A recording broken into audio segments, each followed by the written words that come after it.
Se existe uma coisa que eu sou incapaz de compreender, são economistas de esquerda. Como podem ser de esquerda e ao mesmo tempo ignorarem fracassos econômicos ocorridos em países como Argentina, Venezuela e Cuba?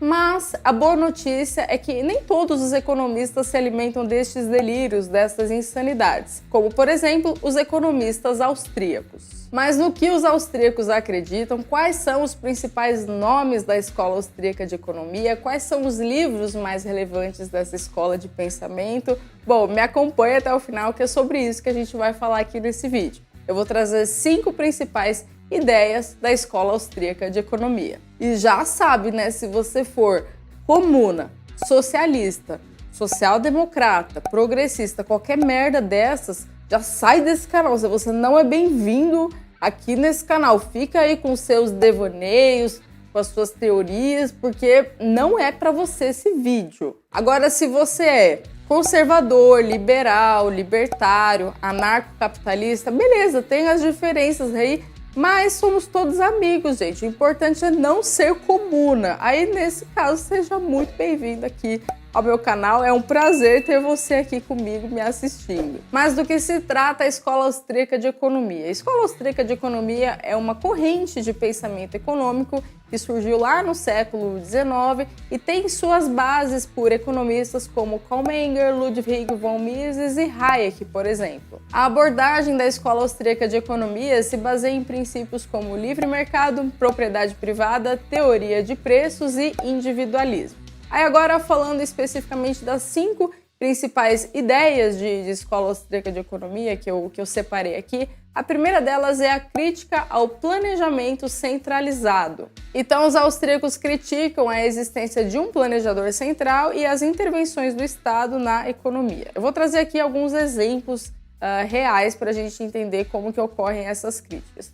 Um exemplo é a própria caderneta de racionamento em Cuba. Eu tirei esses dados aqui de 2014, mas a caderneta de racionamento ainda existe, claro que com algumas mudanças. E em 2014, até 2014, o Estado ele garantia mensalmente as seguintes quantidades para as famílias: 2,25 kg de arroz, 450 gramas de feijão, 225 ml de óleo de cozinha, 1,8 kg de açúcar e 675 gramas de frango. Ou seja, se você quisesse consumir mais ou menos, não, aí você não pode, porque o Estado está te garantindo isso, como se o Estado realmente soubesse a quantidade exata, a quantidade que é melhor para você. E essa crítica ao intervencionismo vem muito naquilo que Hayek chamou de a pretensão do conhecimento. Tem esse livrinho aqui bem pequenininho, que ele até chama, Hayek, essa ideia de que o Estado ele sabe tudo, ele sabe o que é melhor para você, ele sabe o que é melhor para a economia. Isso é o que Hayek chamaria de arrogância fatal. Esse daqui, Os Erros Fatais do Socialismo, foi o último livro de Hayek, e é justamente a arrogância fatal, a ideia de que o Estado sabe exatamente o que cada pessoa precisa. Mas se você está começando agora na Escola Austríaca de Economia, começando a estudar, eu sinceramente não indico você começar por Hayek. Eu acho a linguagem até um pouco mais difícil, apesar dele ser aí um dos maiores expoentes. Eu começaria por esse livro aqui, ó, As 6 Lições do Mises.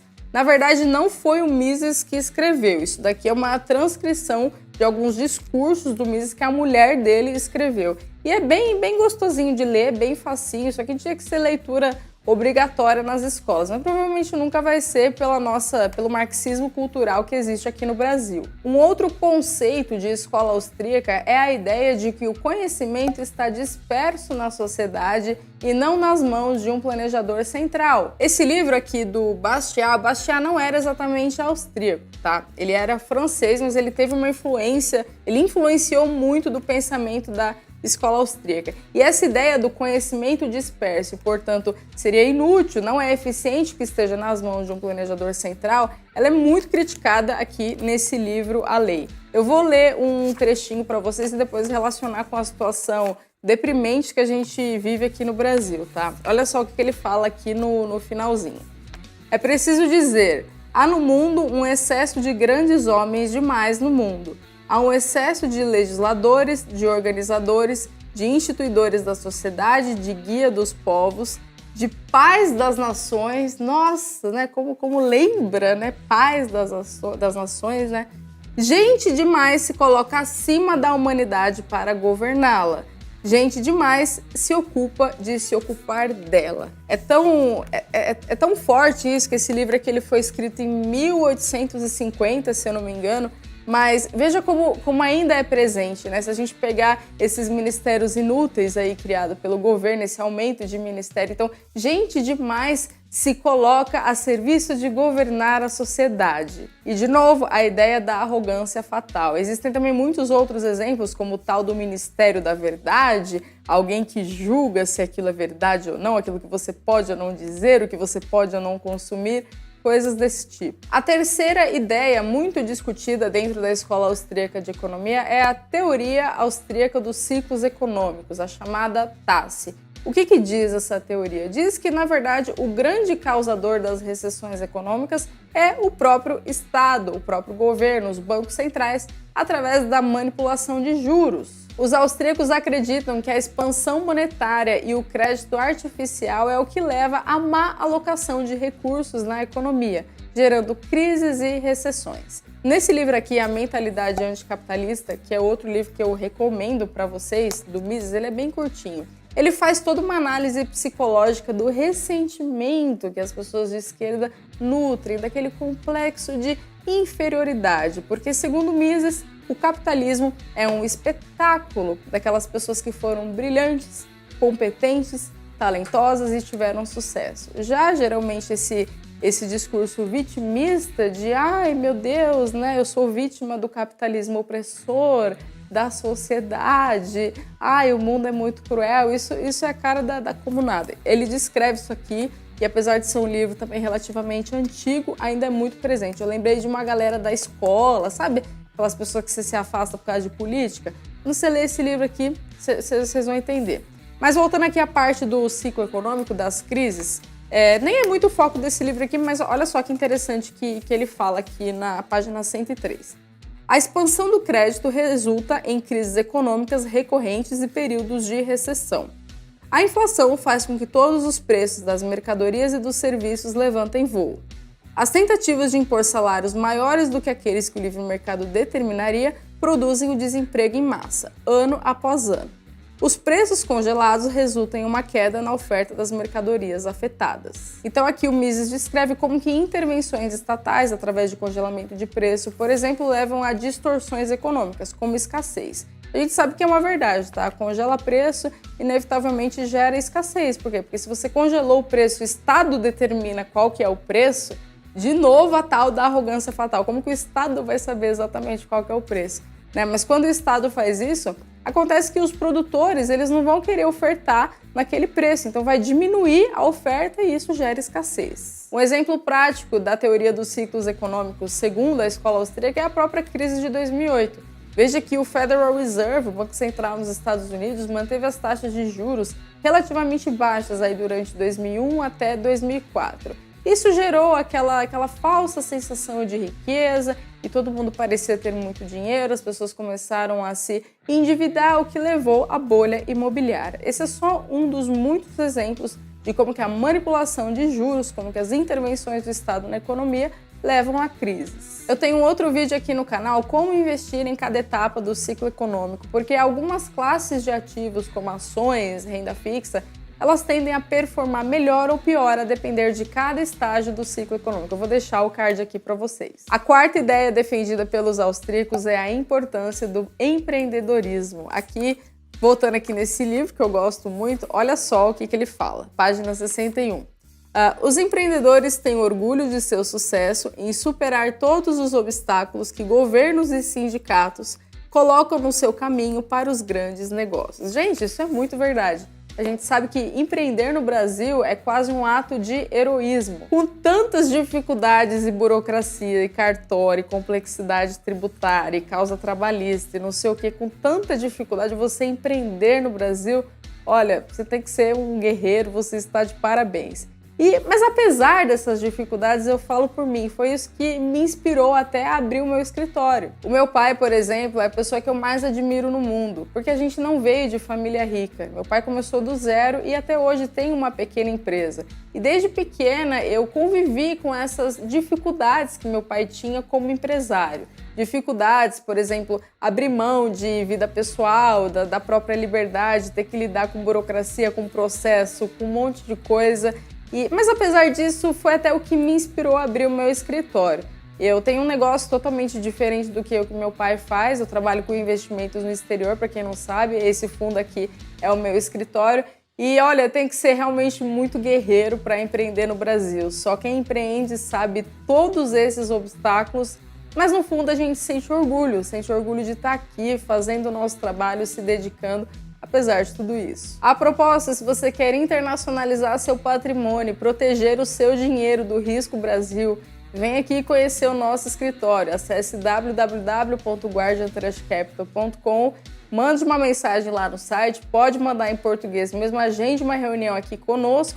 Se você for de São Paulo também dá para agendar aqui presencial, nós ficamos aqui na Berrini e estamos à disposição para te ajudar. Como eu falei, empreender é algo que me dá muito orgulho, porque apesar de todas as dificuldades eu não me vejo fazendo outra coisa. Isso faz parte da minha vida, da minha personalidade, da minha pessoa. Se eu tiver que trabalhar feriado, sábado à noite, eu vou fazer isso porque é meu projeto de vida. Então, só quem é empreendedor sabe do que eu tô falando. Aliás, empreender é conviver com a incerteza. Tem um outro autor também que não é exatamente austríaco, mas nos livros dele ele cita muitos assuntos, cita inclusive autores austríacos como Hayek. Esse autor é Nassim Taleb, é um dos meus autores preferidos e ele fala sobre você conviver com a incerteza. E como a incerteza, na verdade, ela pode ser muito positiva, dependendo do quanto você se expõe a ela. A quinta ideia defendida pela Escola Austríaca de Economia é a importância da propriedade privada e de como que a concorrência por bens, serviços, ela é muito positiva para o consumidor. À medida que você tem mais concorrência também, as empresas ficam disputando em oferecer um melhor serviço. E o planejamento centralizado limita a concorrência e, consequentemente, a nossa liberdade individual. É por isso que os austríacos, em geral, defendem a privatização da economia, defendem empresas privadas. Se compararmos, por exemplo, o total de empresas estatais no Brasil, esse dado aqui é de 2019, se eu não me engano. 480 empresas estatais. Com os Estados Unidos aqui, 16 empresas estatais. Olha só que o total de empresas estatais no Brasil corresponde à quantidade de empresas estatais de 18 países somados. E os austríacos são certamente contra isso, porque, como eu falei, se você tem maior concorrência, mais liberdade, você também tem maior disputa, tem uma qualidade maior dos serviços oferecidos. Aí, gente, vamos falar aqui de Estados Unidos, né? Por que todo mundo quer ir para os Estados Unidos? Por que existe esse sonho americano? Porque é um verdadeiro paraíso capitalista. Eu falo por mim, eu amo Estados Unidos. Você vai lá, você tem aquela diversidade de serviços, de empresas, e você pode escolher. Um exemplo aqui é bancos. Se a gente pegar bancos no Brasil, tem, sei lá, 5 grandes bancos, ou talvez nem isso. Cara, Estados Unidos eu nem sei quantos deve ter, mas tem muitas opções. Nossa, são coisas assim que só o capitalismo opressor pode oferecer. Eu sou fã dos Estados Unidos, não nego, sou uma cadelinha do capitalismo. E esse esquema aí que eu botei do Brasil com outros países, eu peguei, foi até o João Amoedo que postou isso, tá? Gente, eu acho ele um bundão, tá? Não entendo que eu tô defendendo partido político, vocês nunca me viram fazendo isso, tá? E provavelmente nunca vão ver. Mas assim, independente disso, aqui tá interessante esse esquema aí de um monte de empresa estatal, um monte de gente que tá ali acomodado, né? Só mamando na teta do Estado. Com o imposto que a gente paga. Aliás, reforço, se você quiser pagar menos imposto na sua vida, se você odeia pagar imposto, fale aqui com o nosso escritório, porque temos estruturas offshore e soluções offshore para você diminuir a quantidade de imposto que você paga em vida e também na sua sucessão. Vocês anotarem que é www.guardiantrustcapital.com. Se quiser me mandar um e-mail também, fernanda@guardiantrustcapital.com. Como eu falei, os austríacos defendem a privatização da economia como um todo. Não só a parte de empresa, mas olha só que curioso, a parte de moeda também. Então, ó, esse livro aqui, do Hayek, A Desestatização do Dinheiro. Ele traz todos os problemas da chamada moeda fiduciária, da moeda controlada pelo Estado. O que é mais brilhante é que Hayek escreveu A Desestatização do Dinheiro antes da existência do Bitcoin. Eu tenho certeza que se Hayek estivesse vivo, ele estaria deslumbrado com as possibilidades do Bitcoin. Porque ler aqui esse livro é você ver o Bitcoin. Além de Hayek, outros autores também fizeram um trabalho muito relevante no que diz respeito às críticas à moeda estatal. Como, por exemplo, aqui, esse livro aqui, O que o Governo Fez com o Nosso Dinheiro. Essa aqui é a versão em inglês, tá?